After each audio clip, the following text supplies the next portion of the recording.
Hey Bujama, what happened? Chetiki katu undi. Any problem?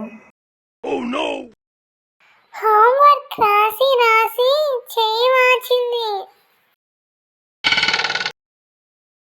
College నా only started. First decay నీకు homework ఎలా ఇస్తారు?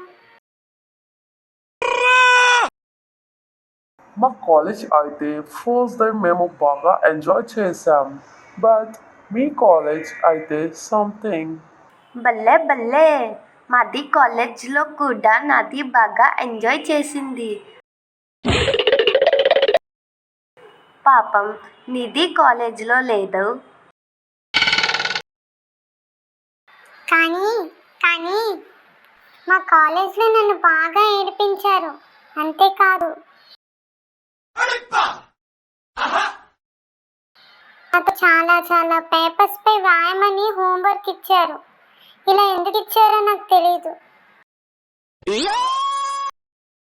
కారణం నాకు తెలుసుగా. What's the reason? ఏటి లేదు, ఇందులో ఒక తిరకాసు ఉంది. కాలేజీకి వెళ్ళేటప్పుడు పింకీ పాపలాగా వెళ్ళాలి. అప్పుడు ఏ ప్రాబ్లమ్స్ ఉండవు. కానీ మన బుజ్జమ్మ బుట్ట బొమ్మలా రెడీ అయితే మరి ర్యాగింగ్లు సేకి ఏటి చేస్తారు వాళ్ళు. కాబట్టి 30 పేపర్లు హోంవర్క్ ఇచ్చారు. అదే నేనైతే బుక్ మొత్తం రాయమనేవాడిని. గప్పుడు నేనైతే ఆ బుక్ని మడతెట్టి నీ నెత్తి మీద ఎట్టి కాలేజీ అంతా తిప్పేదాన్ని. నువ్వు అట్లాంటి దానివని తెలిసి కూడా ఎవరైనా నిన్ను ర్యాగింగ్లు చేస్తారో చెప్పు కాంతం. This is too much Bujama. వాళ్ళకెందుకు నువ్వు ఏ డ్రెస్ వేస్తే బట్ యువర్ ట్రెడిషనల్. హోంవర్క్ ఇచ్చి నాకు వార్నింగ్ కూడా ఇచ్చారు. రేపటి నుండి ఇలా రెడీ అవ్వద్దన్నారు. చెప్పానుగా. మోడల్ డ్రెస్సెస్ మాత్రమే వేసుకోమన్నారు. That is yours. వాళ్ళకెందుకు? అరే బుజ్జమ్మ, ఇదంతా కాదులే కానీ రేపు నువ్వు కాలేజీకి పోయేటప్పుడు నన్ను తీసుకుపో. ఎవరైతే నిన్ను ఏడిపిస్తున్నారో నాకు చూపించు. నా సామిరంగా వాళ్ళకి నా చేతిలో ఉంటది. సరేనా? పోనీ నేను ఒకటి చెప్తా. నువ్వేటి చేస్తావంటే ఆ కాలేజీ మానేసి మా కాలేజీలో జాయిన్ అయిపో. నేను చూసుకుంటా. ఎందుకు మేమందరం ఉండగానే బుజ్జమ్మని ఏడిపిస్తున్నావు? ఇక మీ కాలేజ్ అయితే నిన్ను ఆపగలమా? వాళ్ళ ఆడపిల్లల్ని ఏడిపిస్తున్నారు. నువ్వైతే ఆడ మగ తేడా ఏటి ఉండదు, అందరినీ ఏడిపిస్తావు. నీ సంగతి నాకు కాక ఎవరికి ఎరుకురా? భలే భలే కాంతం, తుమ్ము సచ్ బోలా. అవును, అందుకే నాకు నీ కాలేజ్లో సీట్ వచ్చినా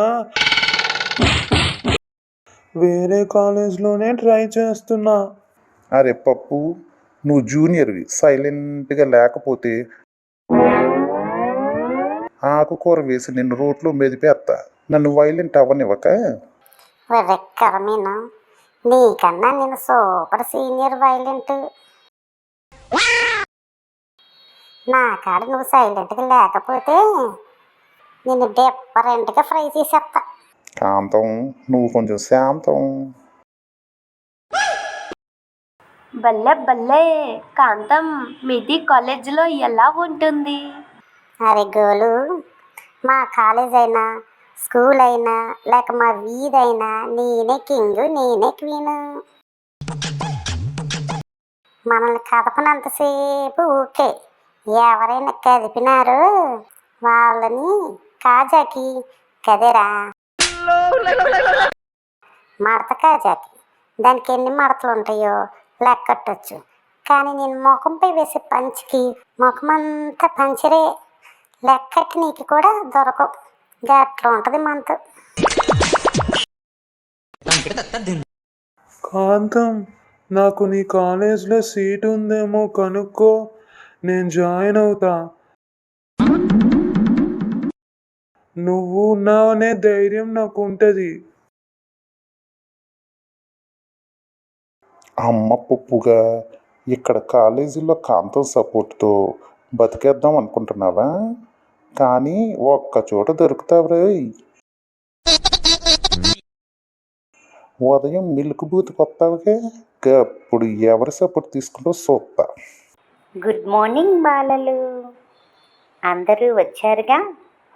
మరి ఈరోజు బాల బైబిల్ తెలుసుకుందామా?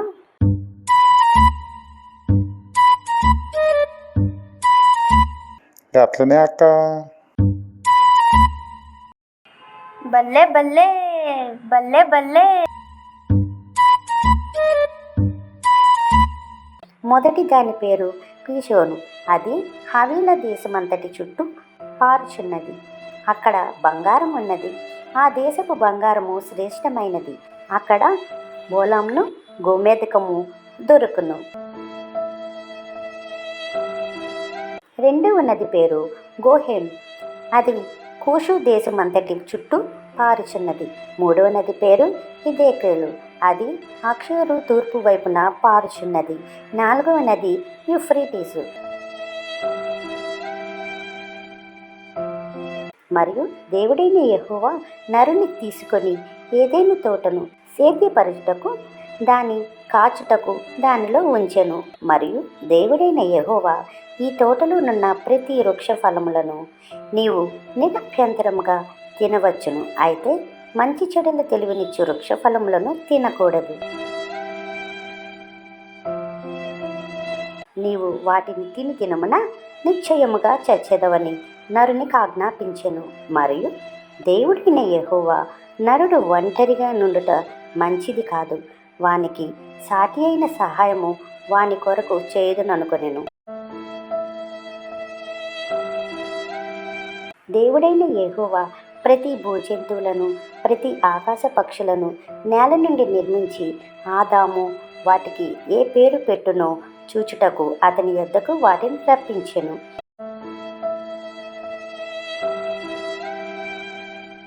జీవం గల ప్రతి దానికి ఆదాము ఏ పేరు పెట్టెనో ఆ పేరు దానికి కలిగెను. అప్పుడు ఆదాము సమస్త పశువులను ఆకాశ పక్షులను సమస్త భూజంతువులను పేర్లు పెట్టెను.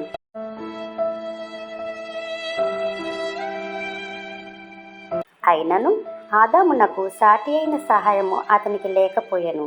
అప్పుడు దేవుడైన యెహోవా ఆదామునకు గాఢ నిద్ర కలిగి చేసి అతడు నిద్రించినప్పుడు అతని ప్రక్కటెముకలలో ఒక దానిని తీసి ఆ చోటును మాంసముతో పూడ్చివేసెను.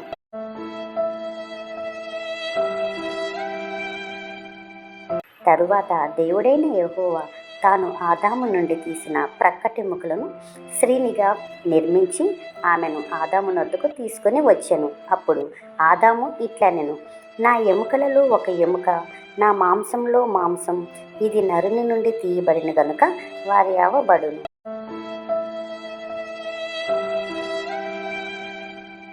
కాబట్టి పురుషుడు తన తండ్రిని తన తల్లిని విడిచి తన భార్యను హత్తుకొనును, వారు ఏక శరీరులై ఉండును. అప్పుడు ఆదామును అతని భార్యయు వారిద్దరూ దిగంబరులుగా నుండిరి, అయితే వారు సిగ్గు ఎరుగక ఉండిరి.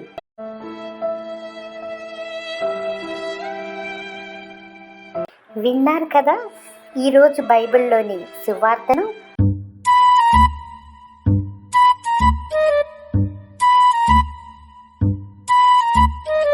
మరి మిగిలిన సువార్తను బాల బైబిల్లో రేపు చూద్దాం.